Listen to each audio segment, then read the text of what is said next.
tradition, conservation, family, the outdoors. It matters to you. It matters to us. This is Hunting Matters, presented by Houston Safari Club Foundation. Here's Joe Betar. Gobble, gobble, gobble. What is it? It's turkey season. Is that what it is? When did that officially start? It officially starts in the South Zone of Texas a week from this coming Saturday. Okay, so let me ask you this. Yep. What do I need a hunting permit to turkey shoot? You do. Turkey hunt? You do. Is that the same when I got my deer license, my deer hunting? Yeah, if you've got I always buy the super combo. Yes. So it's got everything. It comes with large fries and a large drink. Large fries, large drink, and a hot apple pie. Yeah.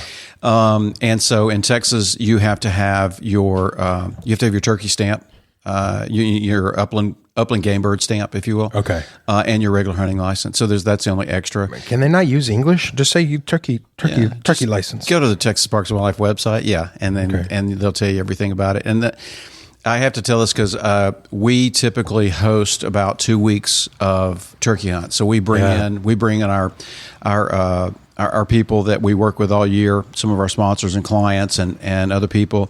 Sometimes we do kids and things like that. And so some of these people are coming from out of town, so I have to go to look at the non-resident stuff and look all of it up. So, but I'm kind of spoiled because I just buy the super combo. Yeah, I'm covered. And you're done. I'm covering everything. All right, I don't want to get too. This is a topic for a whole show, Sure. but let's say I take down a turkey. Yes. Finally, you got. Right. I know it's a lot more complicated. Yep. It seems more involved than just deer hunting.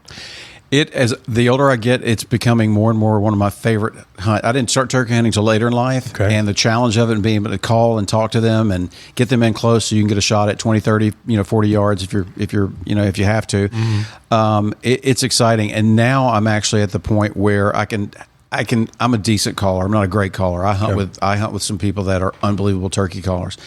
But to sit behind somebody else who's never turkey hunted before and to be able to call in their first bird and let them shoot, I get excited, I'm getting chill bumps just thinking about it. And other than you, they're not shooting. Unlike you, they're not shooting with the bow or with arrows, right? They're using. You can bow hunt for turkey. It's more difficult, but typically you're shooting a 12 or 20 gauge shotgun. Right.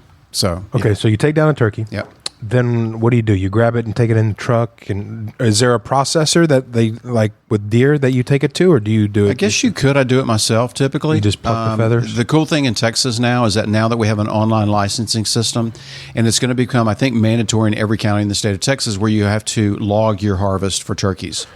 Okay. So you can go online on your phone app, and I can put in all the information where I shot the turkey, the date, everything. Take all the measurements off the beard, take the measurements off the spurs on the legs, put all that in, and I think it's a great management tool for the state wildlife and fish and game departments to be able to see if people will comply with it. Mm-hmm. The turkey harvest every year. And plan accordingly as far as seasons, limits, that sort of thing, and restocking when that's necessary in certain parts of the country. Okay. But go back to camp.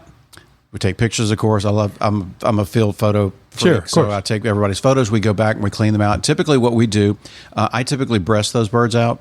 So I'll pull the breast out of the turkey. That's the best part, and then I'll cook it, fry it. Is that all you eat? Smoke it, whatever. Yeah, typically that's all I eat. There's not a whole lot there outside of the breast, but some people will take the whole bird and smoke the whole bird. Yeah. But I like the breast. Just the breast. Yeah.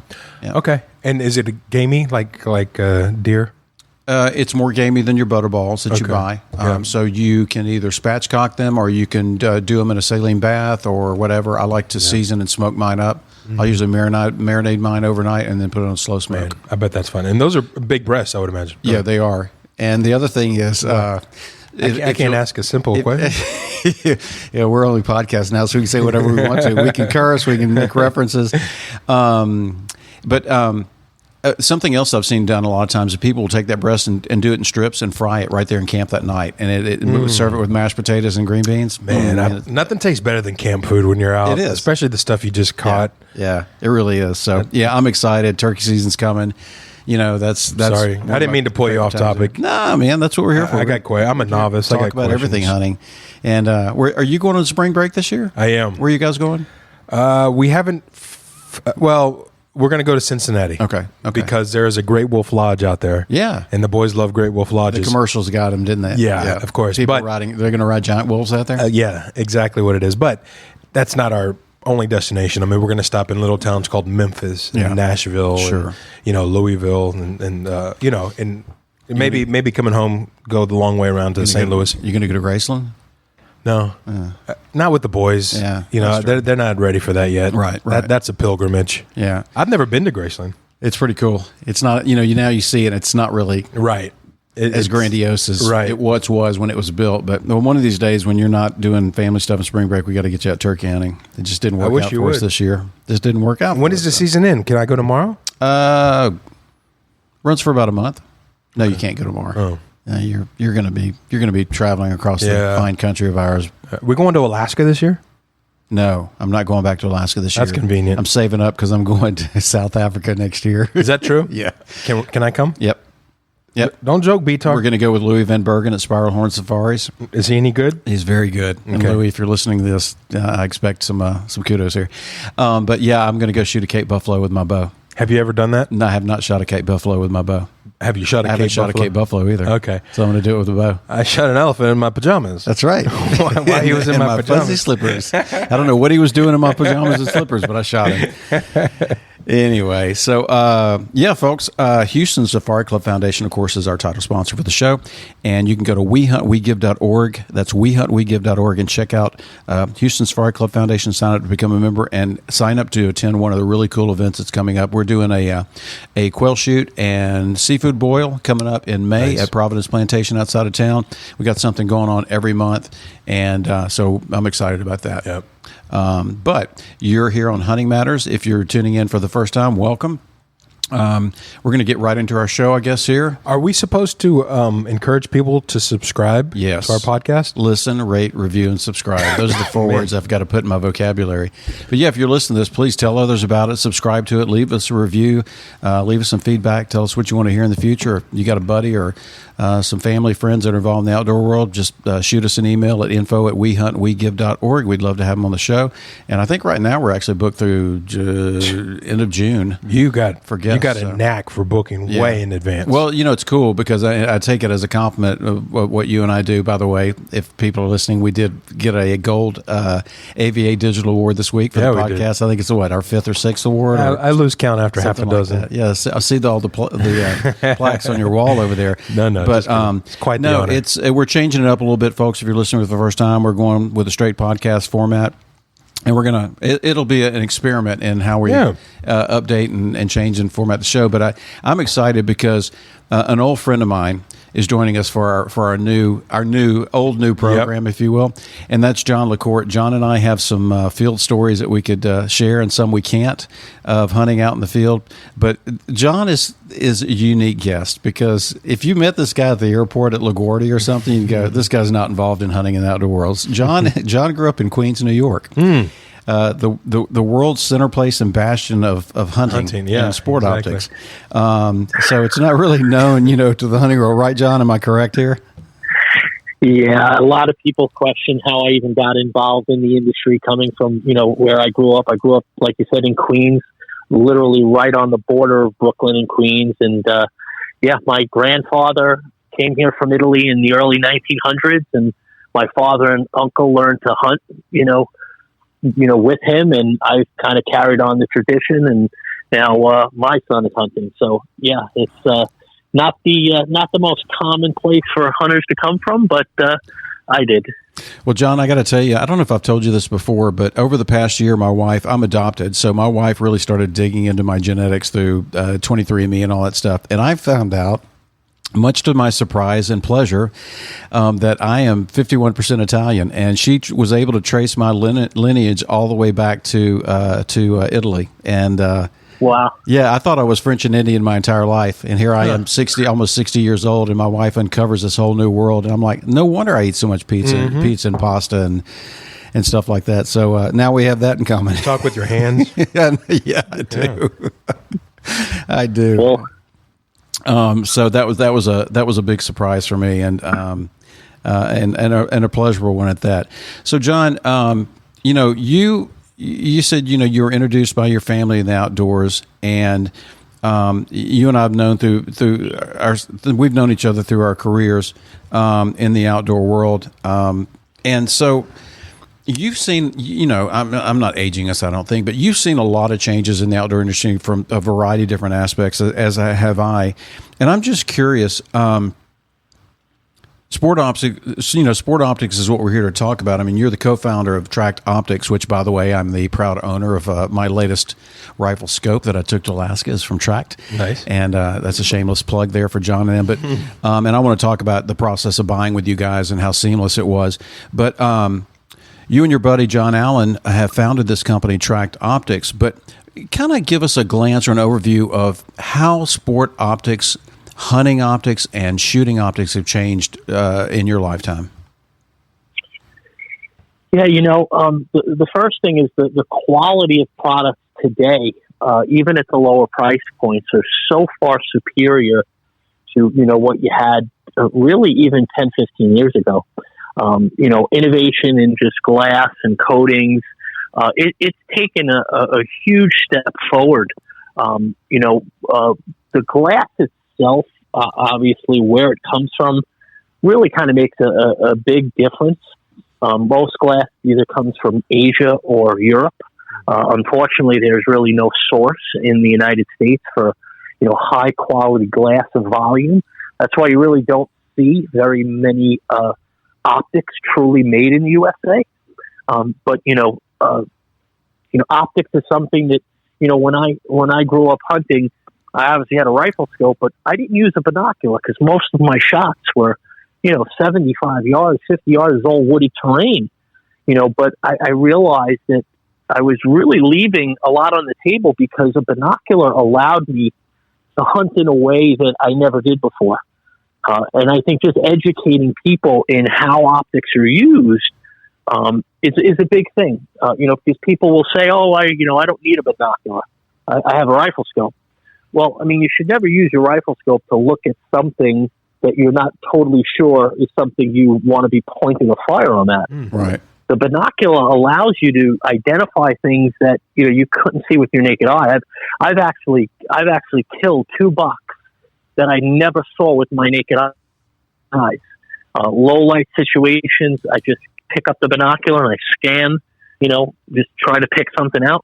2 different occasions, once in Saskatchewan and once in Kansas, I was able to see a large buck with the binocular that I couldn't see with my naked eyes. It's still legal shooting time, but both overcast situations, and I was able to find the buck in the binocular, switch it out to my scope, and make that shot.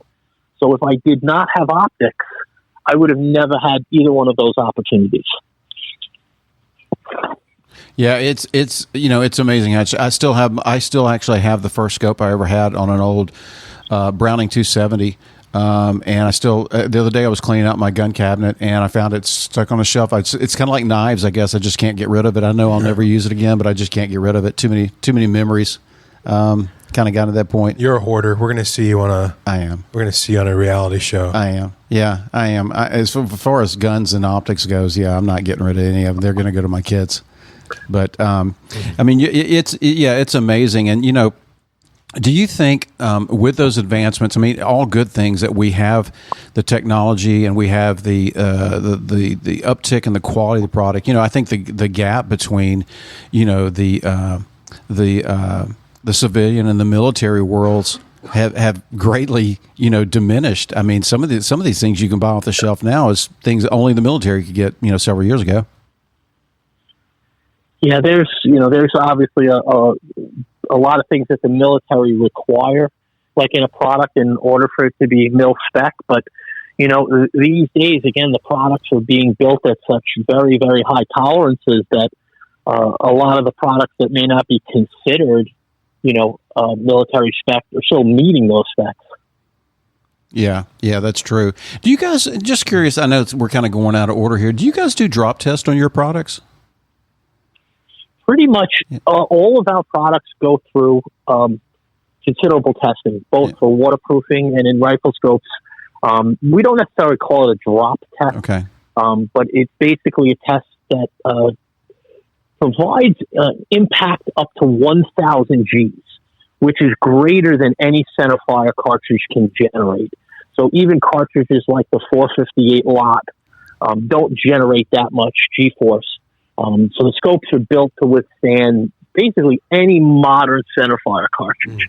Now, you mentioned this drop test, and a lot of people put a lot of emphasis, especially, on these forums and blogs and stuff where, they literally take the rifle and they drop it from 3, 4, 5, 6 feet, and then they test to see if it still holds zero.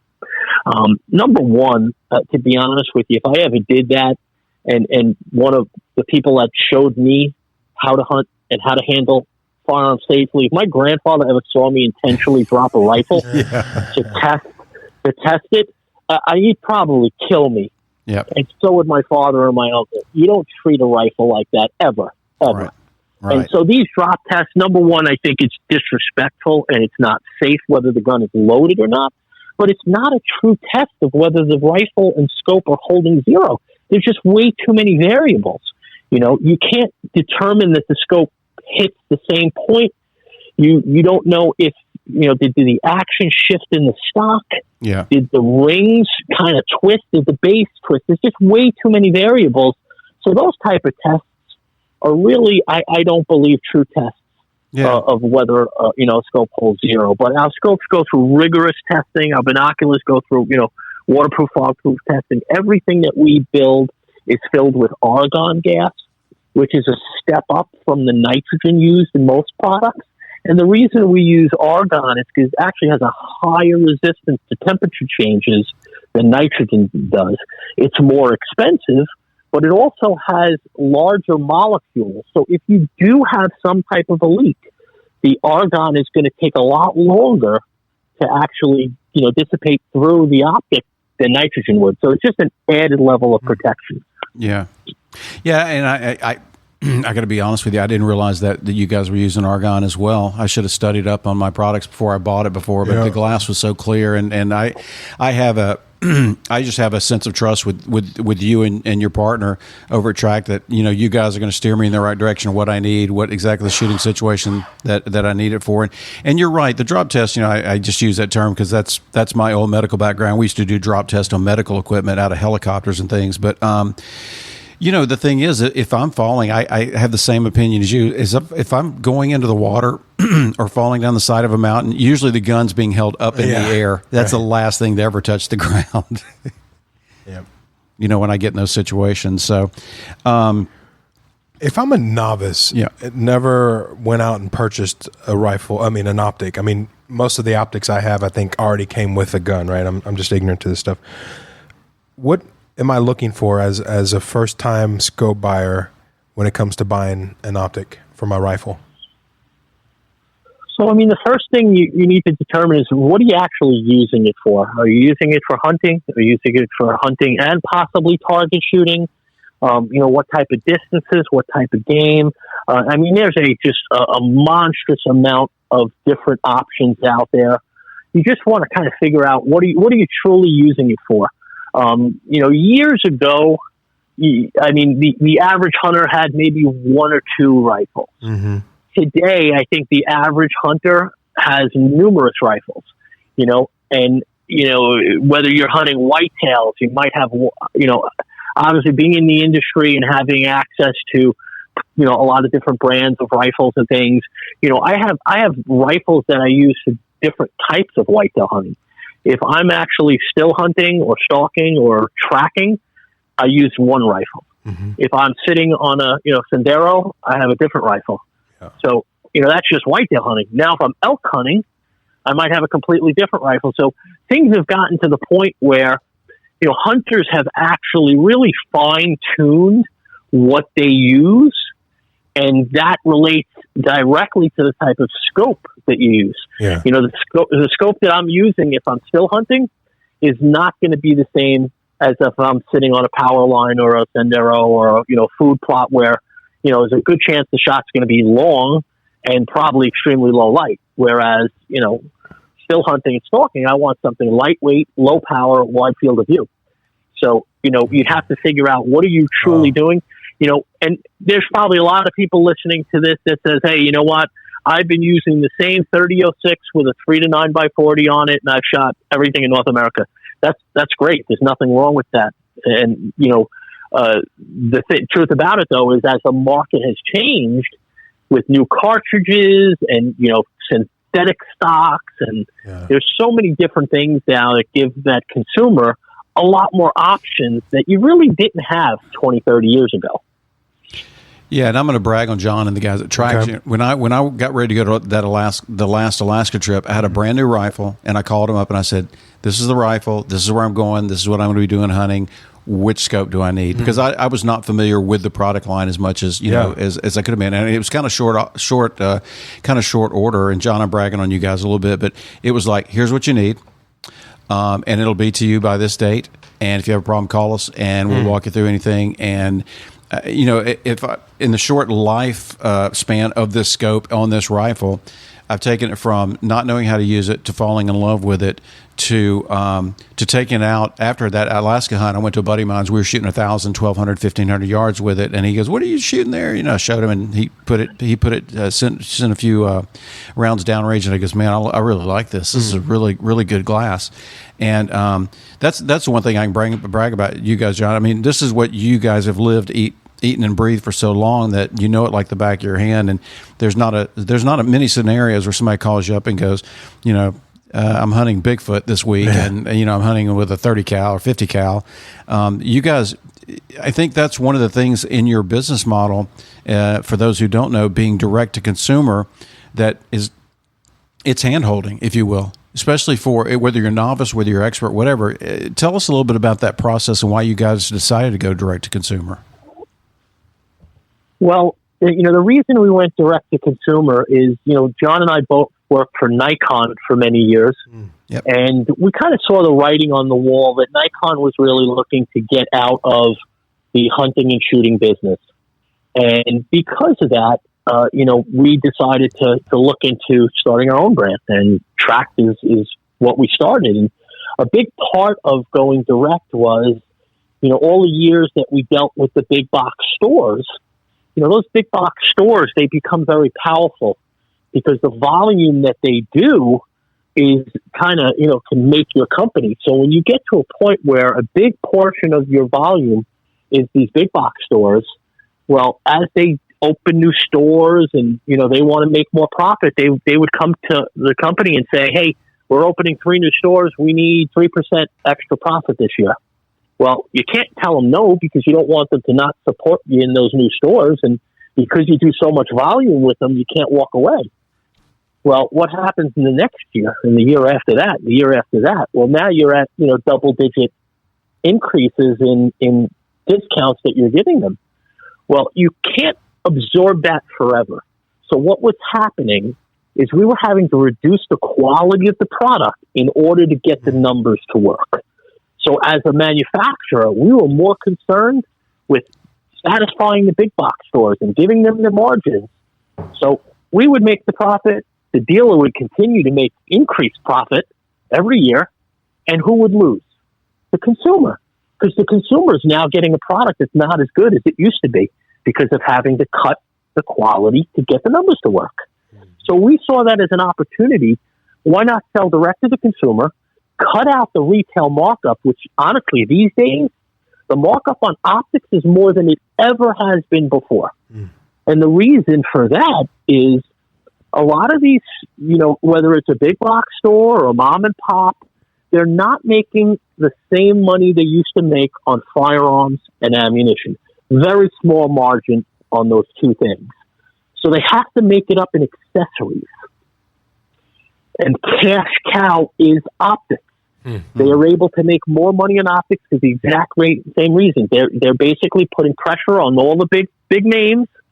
And if you look at the big names and you look at the quality of the product, it's not as good as it used to be.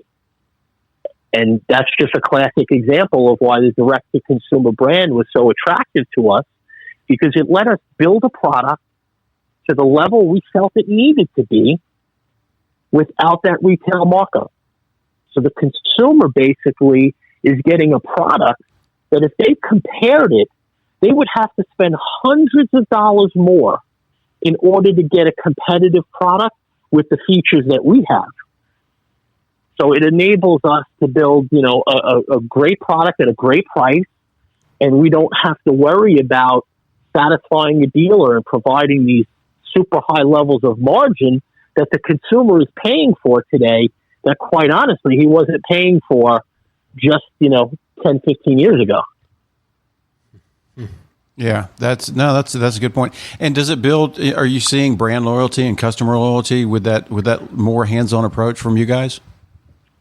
Yes, the word of mouth, and just we try to make ourselves as available as possible to the consumer. So our phone number is easy to find. We've got a live chat on our website. You can email us. I can't tell you how many companies, and not only in our industry, but just overall websites, try to go find a phone number. Yeah. They don't want you to call them. No. Or it's going to go to some call center in another country, typically. Yeah, we're the opposite. And like you mentioned, we want to help people. We want them to call us. We want them to chat, email us. We'll do the best we can to try to provide you with the information you need to make a good decision. There's always guys that come to us and say, I'm shooting a Winchester 94 30-30. I want to put a 30 power scope on it. Well, that just doesn't make sense. Is there a law or rule that says you can't? No, of course not. But that is definitely not the choice that we would make for that customer, because we know it's not going to provide the best experience. So that's why we try to talk to people, find out what they're doing, what are they using it for, and try to help them make the decision that when they purchase that product, they're going to be happy with it. Because the worst thing you could do is just sell somebody something because they think that's what's the right thing, and they get it, they take it out, they use it, they're not happy with it. The chance of them buying something from your company again is pretty slim. Well, kudos to you guys, because I know I'm going to small business, or I'm going to the business that gives more of a hands-on personal approach every time, especially these days when that's unfortunately become a rarity in any aspect of consumer buying. But kudos to you guys, and great applause to you for taking that approach. Well, we're going to take a quick break here on Hunting Matters. We'll be back on the other side after a few words from our sponsors.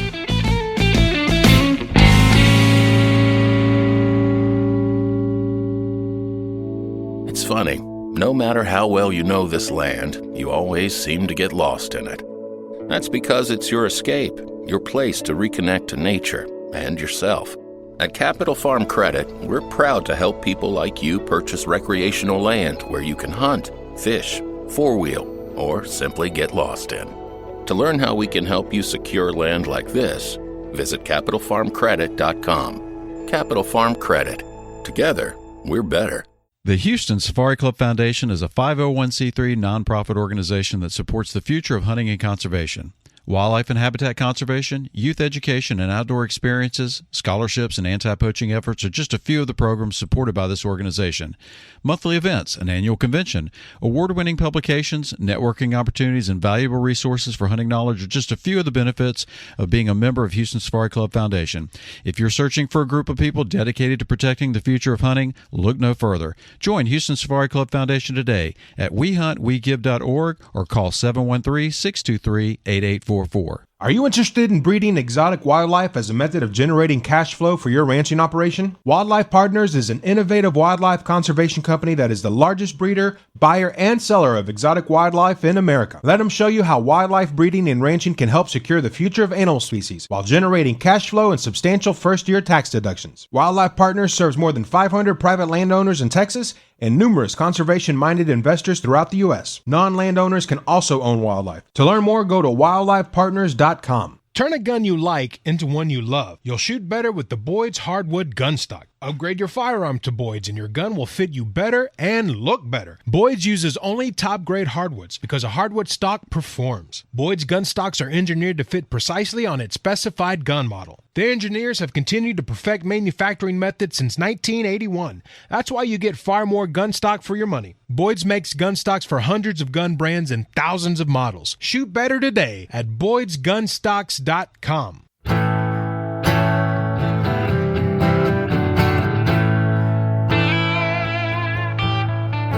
And we are back with Jon LaCorte, co-founder of TRACT Optics. Folks, check out their website, tractoptics.com. That's TRACT optics.com. And, of course, they have a big social media presence, great information, educational materials on the website and on their social media and Facebook, Instagram, YouTube, and Twitter, which is also X now, in case you haven't heard. Jon, thanks once again for joining us and walking us through this world of optics and the direct-to-consumer model that you guys are doing.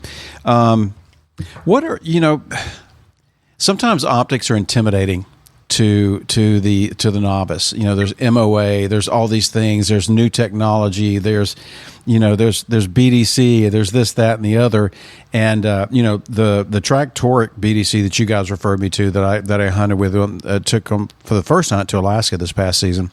I've been thoroughly impressed and amazed with. But what are some of the common misconceptions about the optics, about sport optics, shooting optics, and hunting optics out there today? Well, there's a lot of them. The first thing is, obviously the internet is a wonderful thing, but there's also a lot of misinformation out there. There's a lot of people that, are, keyboard commandos, probably never leave their basement, and, they're pounding out information that they're experts. And quite frankly, a lot of the information out there is just not accurate. And that's very troublesome to us because, a lot of people, what they read on the internet is gospel. Yeah. And trying to convince them of something different is very challenging. So, one of the biggest misconceptions is about tube diameter, 1-inch tube versus 30 millimeter tube versus 34 millimeter tube. And, we do a lot of consumer shows, as a direct to consumer company. It's a great way for people to touch and feel the product because they can't walk into a store and see us. We're not available in stores. So when we do these shows, it's a great opportunity for that customer to get hands-on with the product. But we'll get people all the time that will come to a show and say, I need a 30 millimeter. Okay, what are you using it for and whatnot? And, well, I need something that's going to let in a lot of light. And that's not what a 30 millimeter tube does in relation to a 1-inch tube. The main benefit of the 30 millimeter tube is additional elevation adjustment. That's the number one thing. So there's a misconception that a bigger tube provides more light, and that's just not the way optics work. So if someone says to you, hey, a 30 millimeter tube is brighter than a 1-inch tube, well, then they don't understand how optics work. The thing about it is, what actually allows light to transfer through the glass to your eye is the quality of the glass and the coatings. So if all things are equal, if I have a 3.5 to 15 by 50 1-inch scope, and I have a 3 to 15 by 50 30 millimeter scope, the number of lenses in those scopes are going to be identical. The light transmission is going to be identical. The tube doesn't affect that. But trying to convince people of that it's like pulling teeth. Because again, there's people out there that firmly will say that 30 millimeters are bright. And, I've had people say to me, oh, well, I've seen it. I look through a 30 millimeter scope and I look through a 1-inch scope and the 30 millimeters brighter. Well, first of all, chances are that all things are not equal because it's probably two different brands. Yep. It's probably different magnifications. But let's just give that argument, some credence. Yeah. What happens is when you use 30 millimeter lenses within the erector instead of 1-inch lenses, it actually does allow the optic to resolve detail better. So you might see things sharper. So it's like when you wake up in the morning, you open your eyes, right? It takes your eyes a second to kind of focus. Okay. Right? Well, it's kind of the same thing. Once your eyes focus, everything looks brighter. It's like you put the lights on. Well, it's the same concept. If you see things clearer, they appear brighter. But it has nothing to do with the actual light transmission going through the scope. So that's kind of where, there's, a misconception between, light transmission and light gathering. Those are two completely different things that, again, consumers don't understand what the difference is. Light gathering is the ability of the optic to actually provide a window of light that you look through. So if you take your rifle scope or your binocular and you hold it out at like arm's length and try to look through it, you're going to see a little circle of light. Right. Well, the bigger that circle, the bigger the window of light you're looking through, the brighter the image is going to be. So if you've ever looked through a rifle scope when it's in low light situation and you're at the highest magnification and it might be dim, well, when you dial down, the image gets brighter. That's because you're increasing the size of the window of light you're looking through. That's light gathering. Light transmission is actually a mathematical calculation of how much light actually gets through the scope to your eye. Now, a lot of companies quote light transmission numbers. Unfortunately, there's no industry standard by which that is measured. So it is really a number that gets kind of misused.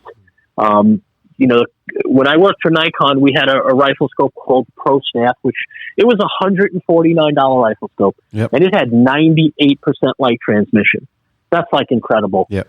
A Swarovski rifle scope is like 92%. So does that mean that the Pro Staff at $150 is brighter and clearer than the Swarovski at 92%, which is $1,500, $2,000? No, absolutely not, because there's ways that you could boost that number to make it look good. You basically take lenses out of the system. So instead of a 10 lens system, you have 8. Well, now you've increased light transmission, but you've hurt resolution. So again, it's a game a lot of the manufacturers play in order to make the numbers look good. We don't subscribe to that. We don't publish light transmission figures, again, because there's no way to truly make a comparison where that number is really relevant. Wow. Man, that is like next level stuff. All right. So selfishly, John, I'm going to ask you a question, and it's about a rifle I have, and I want you to put a scope on it for me. As I'm looking at your website right now, and I have my credit card in the other hand. I have a bolt action chambered in 44 Magnum. It's got and I'm going to use it for taking down hogs. Is that enough information, or do you need more? Yeah, I mean, obviously, hogs, it can be, hogs is kind of situation. It could be up close and personal. It could be a further shot. It could be a little bit of low light situation. 44 Magnum is somewhat of a limited cartridge as far as range. 100, 125 is probably the maximum I would personally shoot a 44 mag. I've got a Ruger 44 mag, and I got it topped with a 2.5 to 10 by 42 response. That's kind of our entry level hunting scope. It's super bright. 2.5 power is going to be great for, if you're really up close or you're shooting at them running, because it's got a wide field of view. And 10 power is plenty for you to shoot as far as that cartridge is really capable. So just a simple thing. It's not like big game hunting where, you might be shooting an extremely low light where you also have to judge the animal kind of thing. So the response is going to do everything you need it to do. Okay. I'm writing that down. You got it? Got the notes down? I got it. I can also listen back to the podcast, which is great. Yes, absolutely.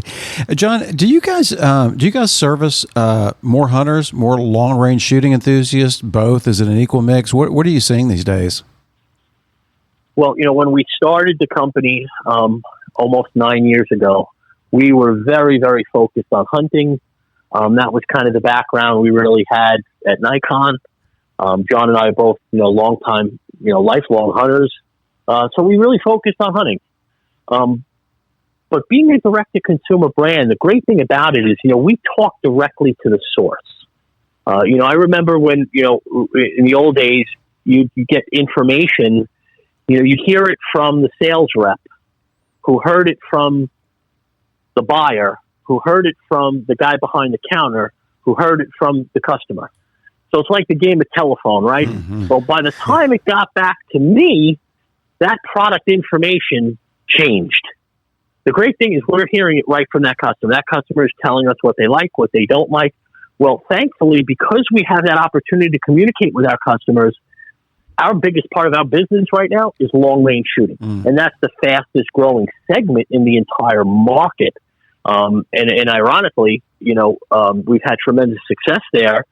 strictly by listening to what they need, and developing, long range reticles, our ballistic program, just a lot of things that, and again, when you start to get into long range shooting, a lot of these competitor scopes are way up there in the stratosphere as far as price. Yeah. So, not everybody getting into long range shooting can spend, $5,000, to get himself set up, but if he can spend, $3,000 and get, a really good rifle and a really good scope, it makes a lot of sense for a guy to be able to get into it without really, breaking the bank. And, a lot of people say, well, $3,000 is breaking the bank. I get it. There's still plenty of rifles out there that are a lot less than that. And we have scopes in our line that'll still get the job done that, aren't that, that level of price. But, ironically, our flagship items are our best selling items. Why do you think, is it a, my boat's got a bigger engine, a bigger motor than yours. Why do you think there's been this big surge of, because I see it personally. I've got friends who have ranches and things. They're like, come on out, I got a target set up to 1,500 yards. We'll go out there and plink a few targets. What's been the big attraction and upswing to long range shooting? It's just a lot of fun. Yeah. Hearing that bullet hit the metal plate is just, it's, I don't know. I mean, it's hard to explain until you do it, because, shooting at paper, I do a lot of precision shooting, bench rest and stuff, and it's paper targets. But, when you shoot at a target at 1,000 yards, you pull the trigger and, the bullet doesn't get there as quickly. So the sound of the bullet hitting the plate comes back to you like a second and a half later. Yeah. It's just really, really cool to hear that bullet hit the plate. And, I remember when, 1,000 yards was like almost unthinkable. Like a sniper shooting, a mile. Yeah. Back then. Yeah. Now, honestly, long range for most people that are shooting long range starts at 1,000. Yeah. John and I did a shooting school down in Alabama called Barber Creek, and we shot out to 1,640 yards. Yep. And at 1,000 yards, we were shooting at clay pigeons and golf balls. So, if you have the right equipment and, obviously you've got to practice and you've got to, know what you're doing. A lot of companies out there, especially some of the TV shows, they make it look a lot easier than it is. Make it seem like you can, go out and buy a rifle and start hitting targets at 1,500 yards. Well, there's a lot that goes into it, a lot of practice to do it consistently. Obviously, the wind is the biggest factor because everything else in ballistics, your bullet drop, that's all science. You have the right information and you have a good ballistic program like our impact program, you can figure out the drop. It's the wind that's the variable that is not constant. So you need to learn how to read the wind. And if you can't read the wind, you might have the drop right, but your windage is obviously going to be a problem. Now, if you don't have any wind on that day, you're in good shape. But in most cases, when you're shooting long range like that, there's going to be some wind. So that's the part of it that I think separates the guys that are really good at long range shooting and the guys that hope to be. When you're out there shooting from that far, do you do scenarios in your head like kids hitting the home run in the World Series? Are you like, this shot could kill Hitler and end World War II before it even began? To be honest with you, I'm so excited to be shooting, whether I'm shooting a 22 or clay target. I don't really think about anything other than what I'm doing. So, yeah, for me, it's just, I've been shooting my entire life. Yeah. But every time I go out, I feel I can learn something, try something different. No matter what, you can always improve. And, I was always taught that shooting is a perishable skill. Mm. If you don't continue to practice, you are not going to stay at the highest level that you possibly can be. And, to me, it's proven to me because the more I shoot, the better my scores are, whether it's shooting clays, whether it's shooting rim fire, center fire. You know, I've always shot, but I really never competed. I joined a couple of local clubs, and, you know, I'm competing, you know, at the rim fire stage, at the center fire stage, and at even clay target shooting. And, you know, once you start really keeping score and paying attention, you really kind of see what's happening. You know, I know a lot of guys that go out, especially clays, they go out to shoot clays. They're just looking to have fun, but they don't keep score. So they really have no idea if they're improving or getting worse. And for me, it's, you know, it's not all about, you know, the score, but I like to get better. I want to get better. And keeping score is the way that you can kind of keep track of it. Yeah, that makes sense. What is, I know this isn't your necessary specialty, but what are some mistakes first-time novice shooters make when they go and they start shooting? From a product standpoint, I think just getting incorrect information, you know, buying the wrong rifle, the wrong cartridge for what they're using it for. As far as actual shooting, you know, unfortunately, a lot of people, you know, they might have a friend or something that shoots and that's how they get into it. But it really pays to get some training. Take the time, spend the money to go to someone that could actually teach you how to do things right. You know, like I said, I mean, I've used optics my whole life, but I did not even know what the diopter on a binocular was used for until I started in the optics industry.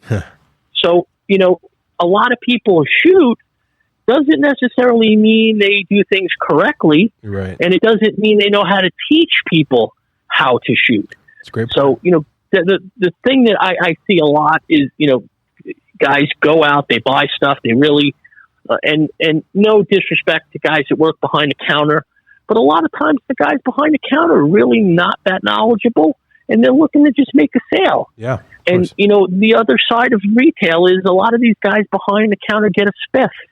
So they get a special incentive. If they sell a Bergara rifle, they get extra money. If they sell a Tikka, they get some extra money. Same thing with optics. So the guy might want to sell whatever he's making money on that week. Doesn't mean it's the best choice for that guy. So I highly encourage people to do your research, you know, speak to people who you know have experience. And, you know, it's not always easy to make the right decision, but, you know, you have to, thankfully with the internet and, you know, companies like us who we're willing to take the time to speak with, you know, folks, you can get the information you need. And, you know, it's a lot easier today than maybe it was a long time ago. There's just a lot more choices. Mm-hmm. Yeah, absolutely. Absolutely. All right, folks, going to take a quick break here. We'll be back with our guest, Jon LaCorte with TRACT Optics, right after this word from our sponsors.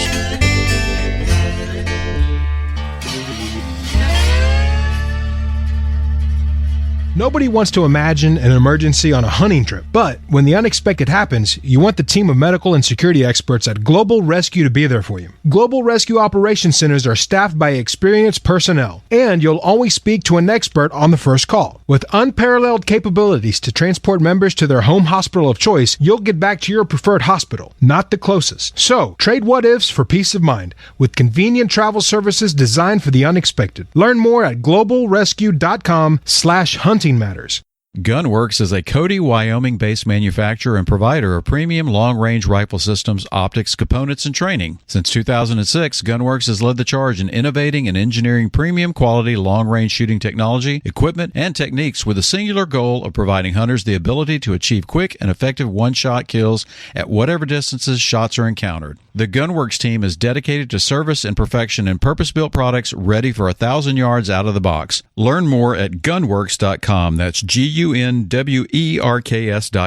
Hunting Matters is sponsored by Bass Pro Shops and Cabela's. Under the visionary leadership of founder Johnny Morris, Bass Pro Shops and Cabela's is leading North America's largest conservation movement. Together with their partners in conservation, they're positively shaping the future of the outdoors through donations, grant making, and advocacy. The 501c3 Outdoor Fund raises funds to support conservation efforts by activating more than 200 million passionate sportsmen and women, rounding up their purchases in Bass Pro Shops and Cabela's stores and online. Visit BassPro.com or Cabela's.com today. Being on a shooting team provides our youth with valuable life skills like confidence, responsibility, and leadership. However, most of the nation's youth shooting teams have little or no funding. The Midway USA Foundation is a 501c3 public charity working to sustain and grow the shooting sports industry by providing long-term funding to thousands of these teams, probably one in your community. Learn how the Midway USA Foundation is changing the future of youth shooting sports. Visit midwayusafoundation.org. Hey, I'm Trace Atkins, and if you grew up hunting like me, you know the importance of sound, or more importantly, silence. Every step, every breath, every move gets made with purpose. Silencers control the noise, and thanks to Silencer Central, buying one is now easier than ever. Plus, Silencer Central ships straight to your front door. Visit silencercentral.com/simple to see how you can get silence delivered.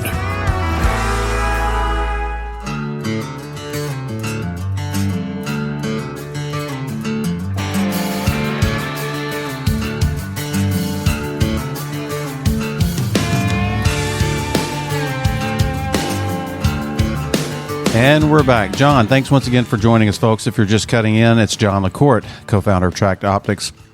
Jon, we've been talking about long-range shooting and rifle scopes, and you made a good point before we went into the break, talking about seek advice, seek professional help, which all of us could use. But it's no different. I'm not a golfer, but it's no different than hiring a golf pro. Hire people that this is what they do. And I agree with you. The cool thing about shooting and hunting is that you can always learn something new. No matter how long you've been doing it.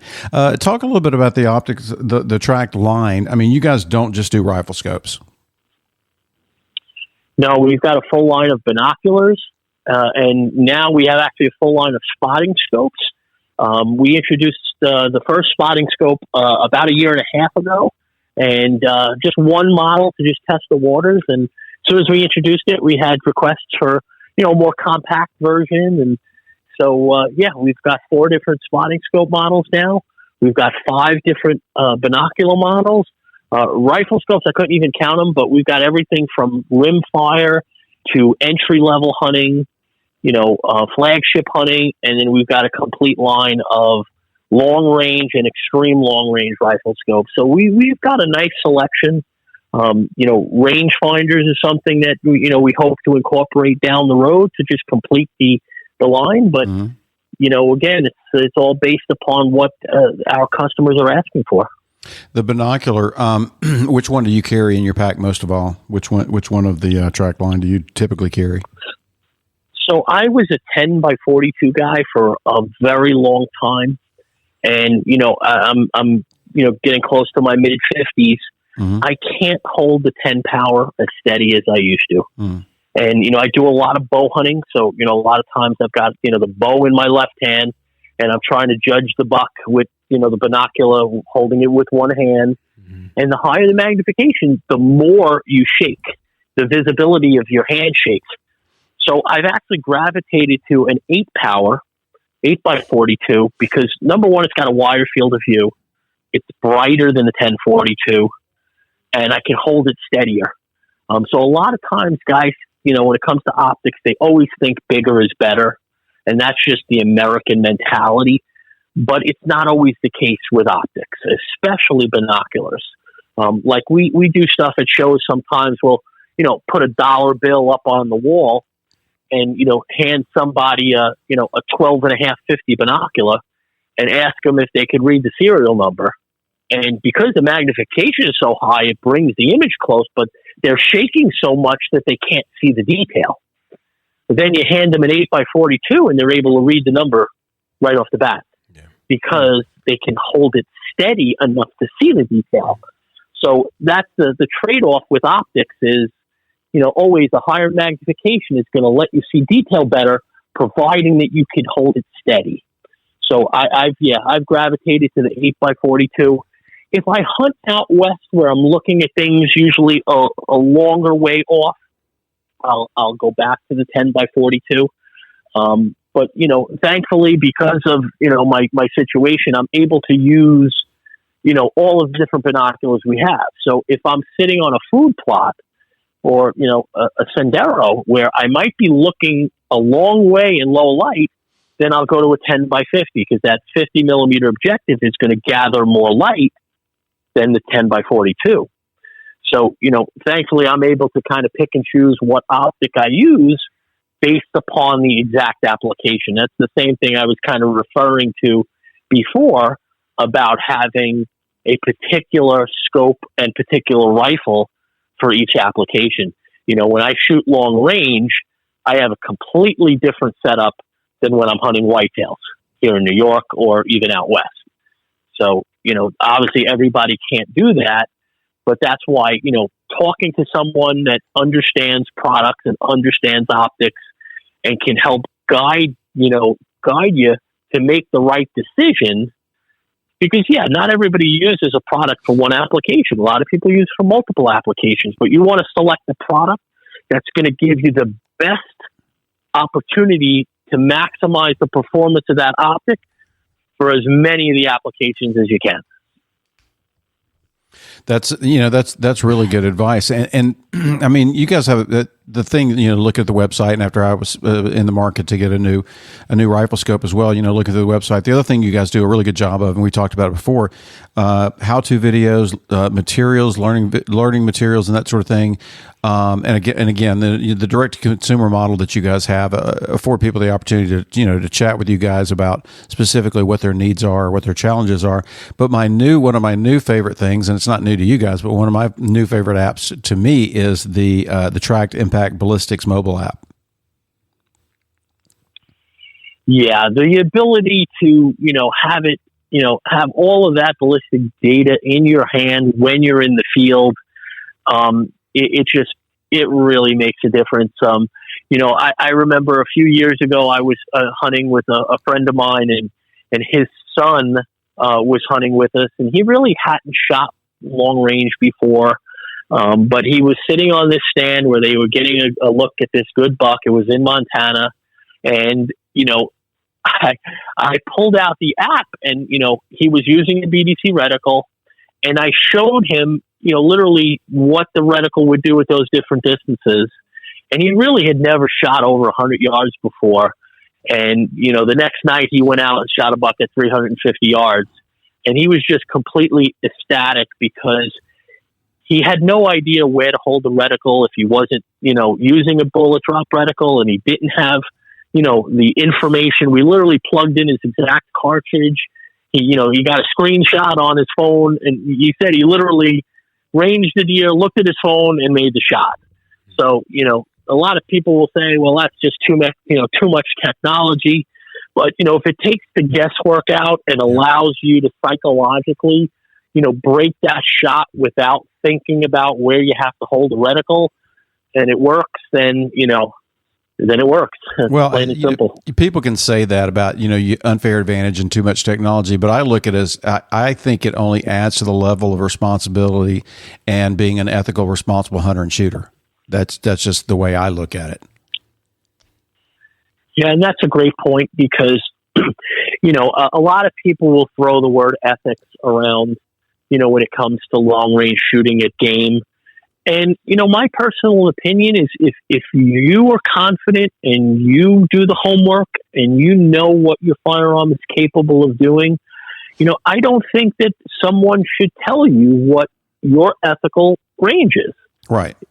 My ethical range might be different than yours, and that's Sure. okay.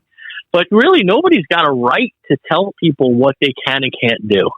As long as there's an ethical shot made, and, things happen. I mean, I've seen bad shots made at, close distances.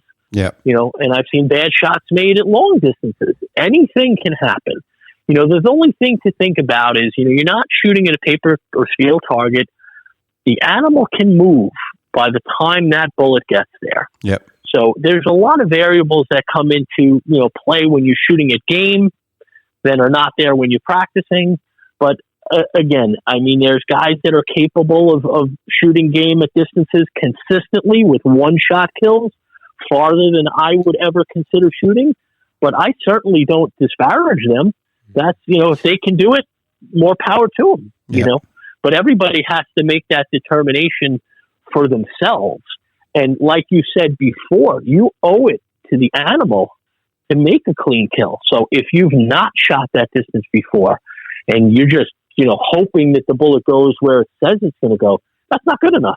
Right. That's not good enough. Yeah. And it's not fair to the animal, but it happens. People do it all the time. Sure. And, it is what it is. But, ethics is something I think people determine for themselves. Right. I don't think anybody should ever question, what other people's capabilities are. Well, Ramon will be my witness. I'm showing him right now. I've got a screenshot of my latest setup on the TRACT Impact Ballistics mobile app that I'm showing him on my phone right now, and it's definitely changed the way that I approach shooting, whether I'm hunting or whether I'm doing long range shooting, and it's definitely I look at it, the mobile app, the ballistics mobile apps, as being nothing more than another tool in the tool bag, whether it's a rifle scope, whether it's binocular, whether it's a spotting scope. I think it only adds to your abilities to be a precise hunter and shooter. So that's just kind of my soapbox. But man, folks, if you're listening, go to tractoptics.com. There's a lot of cool materials, a lot of good information on their optics line.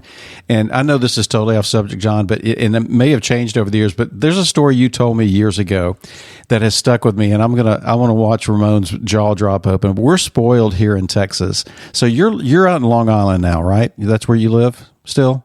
Yes. Okay. Correct. So if you want to go to the shooting range, not going out and shoot long range shooting, but if you want to go to your local shooting range, tell Ramon and our listeners what you have to go through in New York to go do that in Long Island. So, there's public ranges, but a lot of the public ranges are extremely crowded. Some of them are not very well managed. And quite frankly, they can be a little dangerous because you've got, people that are not trained, don't have experience, they just walk into a store, they get a background check, and they walk out with a firearm, and they go to the range and don't even know how to use it. So, for me, I've got to travel between 45 minutes to an hour to my closest club. There's a few smaller ranges, but like, for example, for about 20 minutes from me, I could shoot 50 yards, at a club. Very, very limited on days and times. But yeah, there's a lot of opportunity, but it's probably not as much as the average person has. A lot of people can, shoot right off the back of their porch. Obviously we can't do that here. I'm fortunate that I belong to a private club that has a really great facility that allows us to shoot out to 200 yards here on Long Island, which is pretty cool. Yeah. And then, like I said, there's a couple of private ranges, but the cost of these ranges is astronomical. And they just keep going up. So, it's long range. If I'm shooting long range, I got to travel about anywhere between 3 to 5 hours, depending upon the location. It's unfortunately not that easy. Didn't you tell me, though, at one time you had to check in with your local law enforcement or constable if you're transferring firearms from your house to a shooting range? Or is that... No, I mean, there's the laws have changed a lot. I mean, thankfully, the Supreme Court obviously, I think overturned a case or something, and we now actually have concealed carry here on Long Island. Yep. You cannot conceal carry within the city limits, New York City, which is the 5 boroughs. But I can conceal carry, and that was basically something you couldn't do just a few months ago. Wow. It just literally got passed. But New York, unfortunately, now there's background checks on ammunition. If you travel through the city, the laws are different. So, like, I live on Long Island, but I hunt in upstate New York. So there's really no way for me to get to upstate New York without going through the city limits. With all those laws, New York must be the most peaceful and least crime infested place on the world.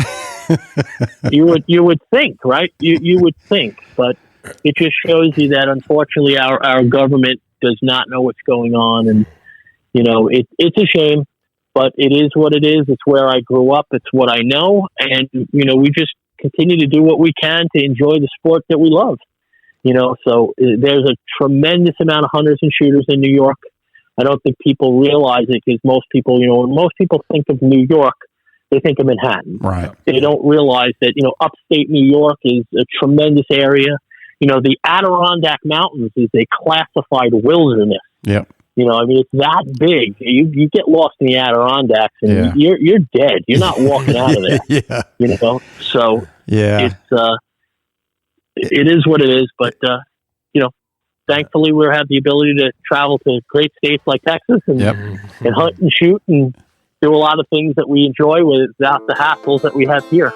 Yeah, New York's a beautiful state, man. Well, folks, our buddy Jon LaCorte, the co-founder of TRACT Optics, go to their website today, tractoptics.com. That's TRACTOPTICS.com. Jon, it has been a pleasure, man. Thank you as always for enlightening us on the world of shooting sports and hunting sports and optics, and we look forward to having you back, man. Take care of yourself. Thank you. Appreciate the opportunity, guys. Hunting Matters is a production of Houston Safari Club Foundation. Please remember to rate, review, and subscribe on your preferred podcast platform. For more information, visit wehuntwegive.org. That's wehuntwegive.org.